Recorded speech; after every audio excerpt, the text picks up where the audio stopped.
नमस्कार. तर आज सकाळीच घेतली होती भांडी वगैरे घासण्यासाठी. आज स्टँडची भांडी वगैरे सगळी घासायची होती. स्टँड खालीच ठेवलं होतं. घरामध्ये काम चालू होतं, जसं सगळ्यांना माहितीच आहे तुम्हाला. मी व्हिडिओ पण बनवला होता.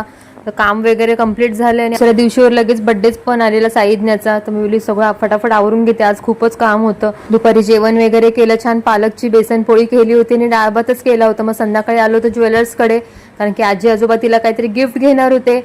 तर बघा एक छान असे पैंजण घेतले, छान वाटतात ना, मस्त वाजवत होती, तिला पण खूप आवडले. तर घरी येऊन मला काढ बोलत होती, कारण की सवय नाही ना एवढे जाडची. तर तिच्याकडे दुर्लक्ष केलं. मी बोलली उद्याचे दिवस तरी राहू दे, म्हणून काढले नाहीत मी. दुर्लक्ष करून तिचे कसे तरी तिला नादाला लावलं होतं. जेवण वगैरे सगळं बनवूनच मग मार्केटला गेलेली. मग आल्यावर फ्रेश वगैरे झाली, तिला भरवलं आणि मग मी पण जेवायला बसली. पालक पनीर वगैरे केलं होतं. येताना तिचे पप्पा बोलले तिला जागीच ठेव. मग रात्री मस्त केक कट केला. तर तिला थोडं समजायला लागलंय, तर मस्त बसून केक कट केला तिने. रोज 10:30-11ला झोपून जाते, मग तिला जागी ठेवली छान. ती पण जागी राहिली, खेळत होती तोपर्यंत.